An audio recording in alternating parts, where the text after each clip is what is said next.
Hello and welcome back to Bits and Bobs. Today's video is all about the 1919 penny, minted in pre-decimal times, featuring this design. We'll talk about the design first and then move on to the facts and figures. So, the design was done by Leonard Charles Wyon. First brought out in 1860, the design features Lady Britannia holding her trident upwards, wearing her Roman helmet and holding the shield to her side, featuring the Union Jack on the shield.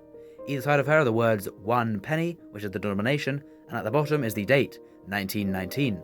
However, this is the one minted at the Royal Mint, but there were 3 types. The one we see now was minted at the Royal Mint in London, and there are no mint marks. But, if we see this one here, there is a H to the left of the date. This one was minted at the Heaton Metalworks in Birmingham, who were helping out the Royal Mint in the last years and just after World War I, helping with the war effort. But it wasn't just Heaton Metalworks, there was also Kings Norton Metalworks with a KN mint mark to the side of the date, meaning there are 3 styles of 1919 penny to find.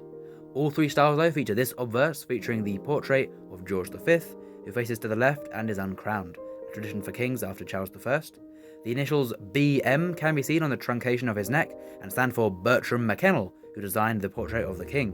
The Latin inscription around the edge reads Georgius V digra Brit rex fid def ind imp, and translates to English as George V, by the grace of God, King of all the Britons, Defender of the Faith, and Emperor of India. On the very outside of each coin design there are teeth or milling to stop people clipping the coin and taking some of the metal content away from the coins.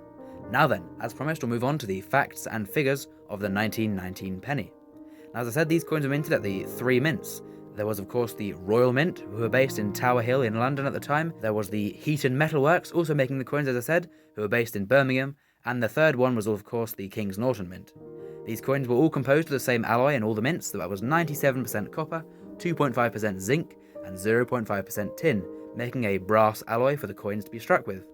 They all weighed 9.4 grams, the standard weight of pennies since 1860, and the standard diameter of 30.86 grams.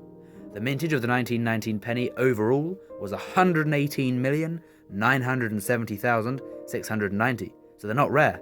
However, the mints such as the Heaton Mint and the Kings Norton Mint only made about 2 or 3 million at each mint, so most of them over 100 million at the Royal Mint, so the mint mark ones are rarer.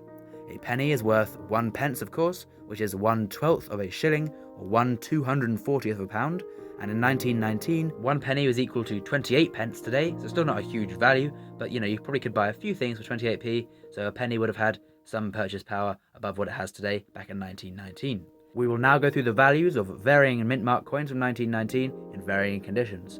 In poor condition, the Royal Mint coin can be bought for about 30 pence, the Kings Norton one for around £13 and £4 for a H mint mark.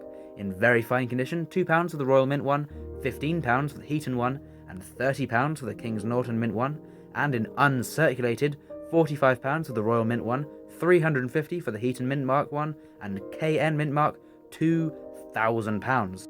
And these prices give a good idea of the ratio of mintage at each mint.